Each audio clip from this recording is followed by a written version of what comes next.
Hello, good people. This is your guy, Mr. Educator, Mr. Communicator, Mr. Free Thinker, coming back at you live once again from the Lone Star State with another edition of the Media Mike Speaks. All right, good people. I don't know if this is breaking news, but I guess it could be.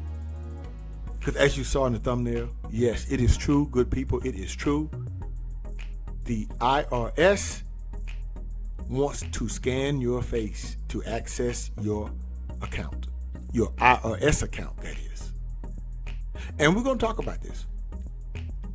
Should we be worried? I would be remiss if I said no. And yes, it is happening sooner than you think. So this is the point of the, or I would say purpose of the Media Mike Speaks, is to bring you this informative and educational information. So here we go. This comes to us out of Washington, the DC area, I presume. And let's take a look at this story. Let's talk about this.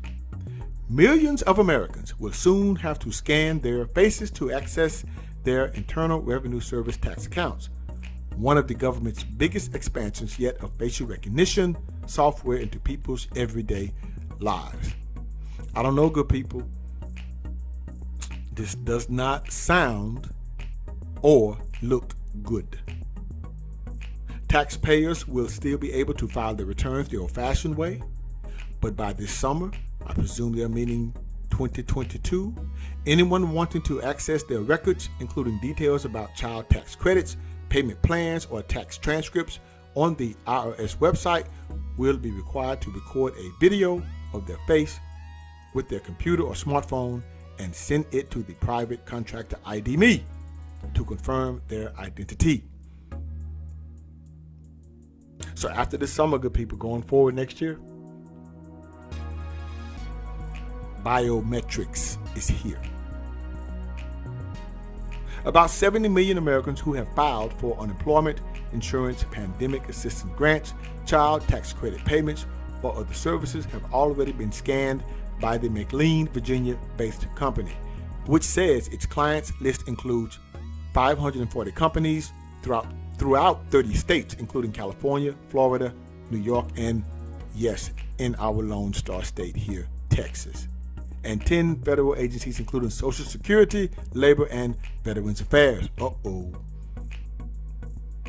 But ID Me's $86 million contract with the IRS has alarmed researchers and privacy advocates who say they worry about how Americans' facial images and personal data will be safeguarded in the years to come.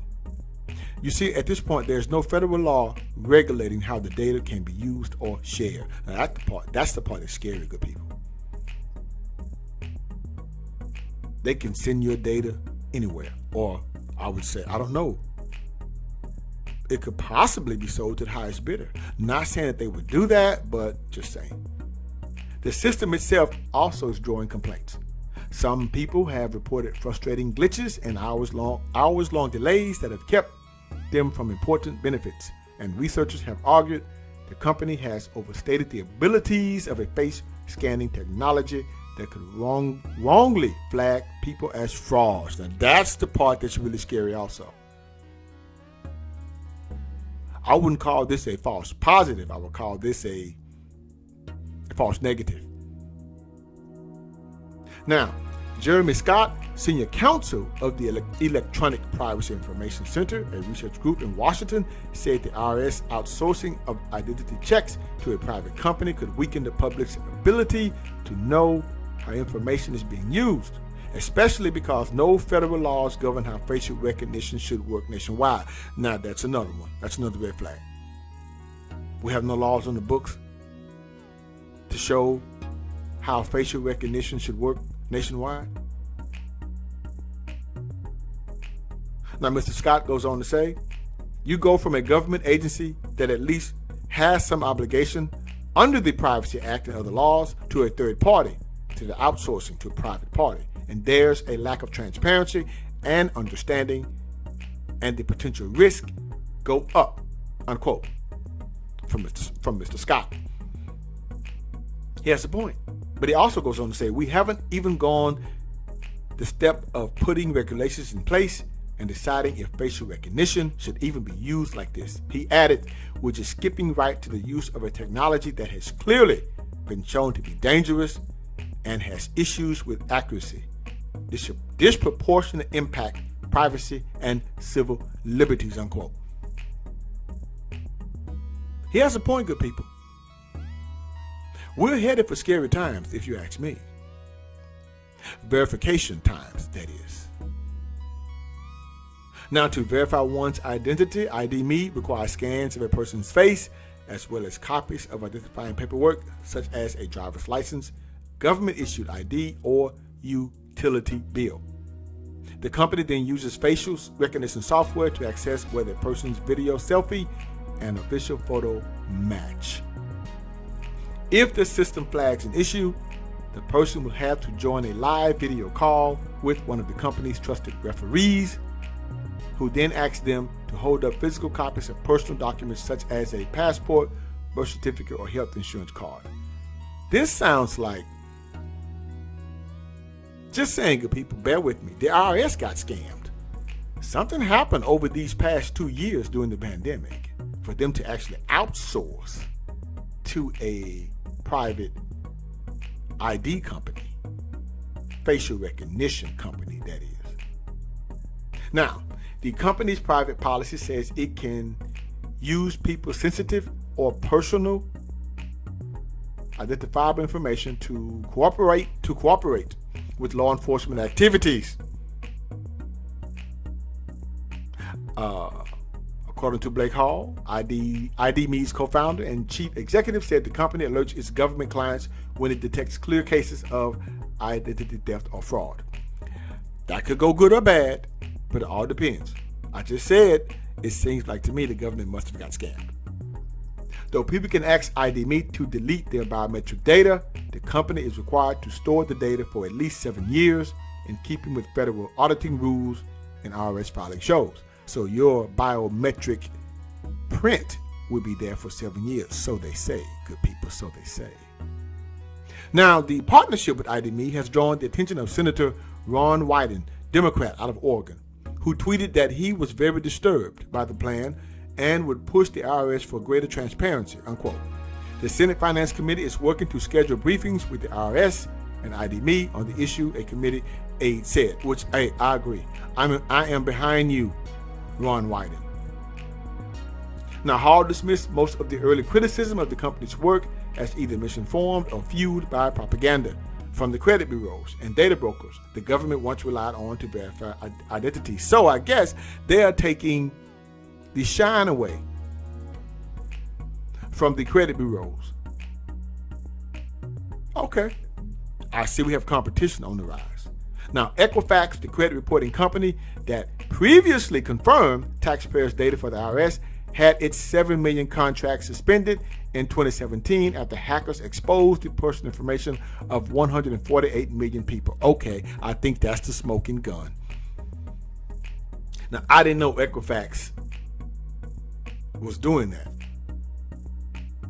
Well, I didn't, but they got hacked.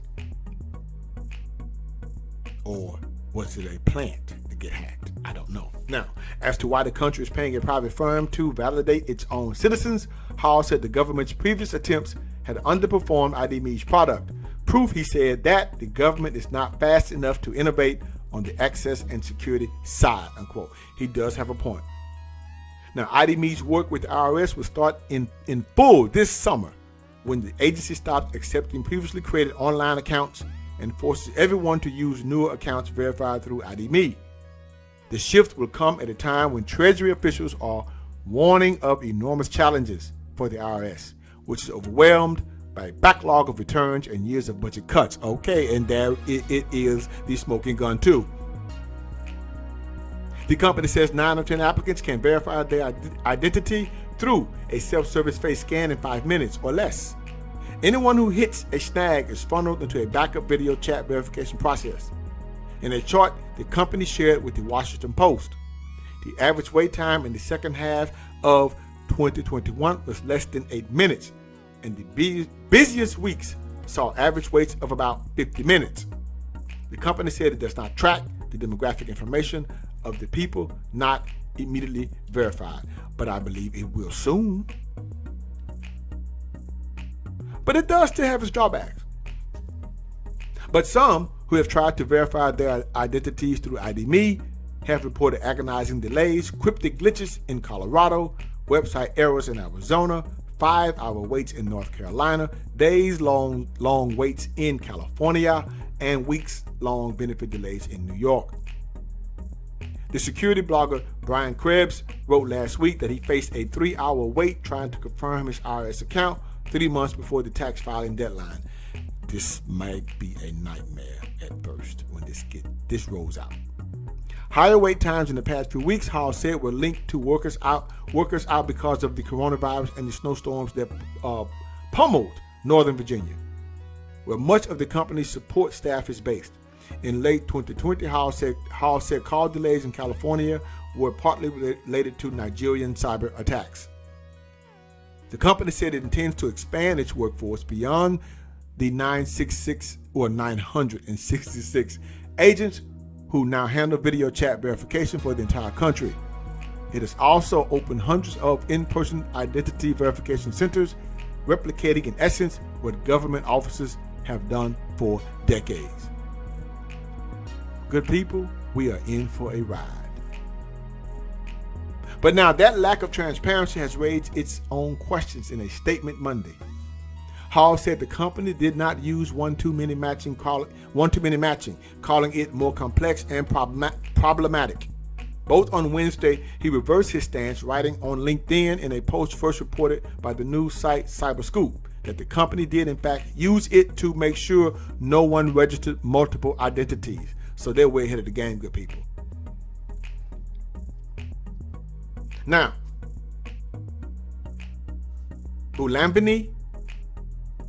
Joy Bulanvini, now the founder and executive director of the research advocacy group Algorithmic Justice League, said the company should open its system to outside scrutiny and allow its internal tests to be peer-reviewed. Improvements to the system's precision, she added, should not obscure broader concerns about the risk of any technology that could deny people access to their basic government services in Messe.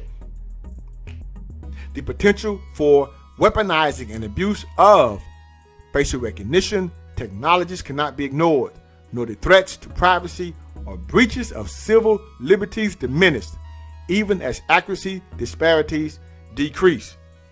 Unquote. All right, good people, sad to say, but that's it for today. And remember, if you have had a bad day, don't forget to scan your face so the IRS won't throw your refund check away. Until next time, this is your guy, Mr. Educator, Mr. Communicator, Mr. Free Thinker. Subscribe, share, and like to keep me rocking on the mic. Have a good night. I'll understand you soon, it won't be long. Keep on, keep running.